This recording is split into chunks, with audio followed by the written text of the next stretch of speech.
ரஜினி கூலி படத்தில் நடித்து முடிச்சுவிட்டு தற்போது ஜெயிலர் 2 படத்தில் நடிச்சிட்டு வராரு. இந்த படத்தின் படப்பிடிப்பு கேரளாவில் நடைபெற்று வருது. இதனைத் தொடர்ந்து இயக்குனர் கார்த்திக் சுப்புராஜ் ரஜினியை சந்தித்து அதை பற்றியும் அவரின் கதை சொன்னது பற்றியும் பேசியிருக்காரு. வாங்க என்ன நம்ம வீடியோக்குள்ளே போய் பார்ப்போம். அதாவது ரஜினிகாந்த் தற்போது நெல்சன் இயக்கத்தில் ஜெயிலர் 2 திரைப்படத்தில் நடிச்சிட்டு வராரு. சன் பிக்சர்ஸ் இந்த படத்தை தயாரிக்க அனிருத் இந்த படத்துக்கு இசையமைச்சிட்டு வராரு. ஏற்கனவே சன் பிக்சர்ஸ் தயாரிப்பில் லோகேஷ் கனகராஜ் இயக்கத்தில் உருவாகி வரும் கூலி திரைப்படத்தில் நடித்து முடிச்சிருக்காரு. ரஜினி தற்போது இந்த படத்துடைய போஸ்ட் ப்ரொடக்ஷன்ஸ் பணிகள் விறுவிறுப்பாக போய்கொண்டிருக்கு.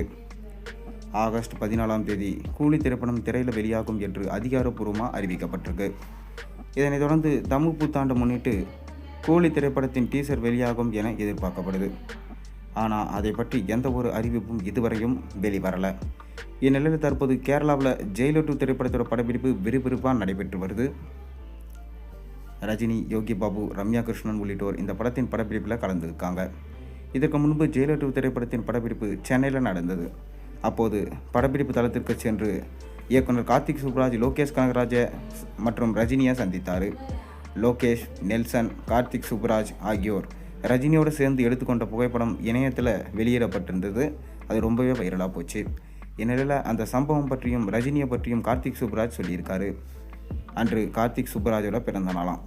அன்றைய தினம் ரஜினியை சந்தித்தா சிறப்பாக இருக்குமே என்ற காரணத்தினால சூப்பர் ஸ்டாரை அணுகியிருக்காரு கார்த்திக் சுப்புராஜ். உடனே கார்த்திக் சுப்புராஜை படப்பிடிப்பு தளத்திற்கு வர சொல்லியிருக்காரு ரஜினி. அங்கு லோகேஷ் கனகராஜும் அங்கு வந்திருந்தாராம். அப்போது தான் அந்த புகைப்படம் எடுக்கப்பட்டதா கூறியிருக்காரு கார்த்திக் சுப்புராஜ். மேலும் பேட்ட படத்திற்கு பிறகு ரஜினியை சந்தித்து பல கதைகளை கூறியிருக்கேன். ஆனால் எதுவும் செட் ஆகலை. ஒவ்வொரு முறை ரஜினியை சந்திக்கும் போதும் ஒரு கதையை கூறிவிடுவேன். எப்படியாவது அவரை வைத்து மேலும் ஒரு படம் பண்ணணும் என்று இருந்தேன். ஆனால் இதெல்லாம் சரியில்லை என எனக்கு புரிந்தது. எப்போது பார்த்தாலும் கதை சொல்லிக்கொண்டே இருக்குமே, ஏன் இப்படியெல்லாம் பண்ணுறோம் என யோசித்தேன். அதன் பிறகு ரஜினி சாருக்கு ஒரு மெசேஜ் அனுப்பினேன். இனி கதை மட்டும் சொல்ல உங்களை பார்க்க வரமாட்டேன், உங்களை சந்தித்து கேஷுவலாக பேசவே விரும்புகின்றேன் என ஒரு மெசேஜ் செய்தேன். அதை பார்த்த ரஜினி சார் அடுத்த நாளே என்னை வீட்டிற்கு அழைத்தார். அப்போது அரை மணி நேரம் சினிமாவை பற்றி பேசாமல் மற்ற விஷயங்களை பற்றி பேசிக்கொண்டு இருந்தோம் என கார்த்திக் சுப்புராஜ் சொல்லியிருக்காரு. மீண்டும் ரஜினியை வச்சு ஒரு நல்ல பேட்ட படம் மாதிரி ஒரு தரமான படத்தை எடுப்பேன் என சொல்லியிருக்காரு. இப்போ கார்த்திக் சுப்புராஜ் ரெட்ரோ படத்தை இயக்கியிருக்காரு. மே 1ஆம் தேதி ரிலீஸ் ஆக போகுது.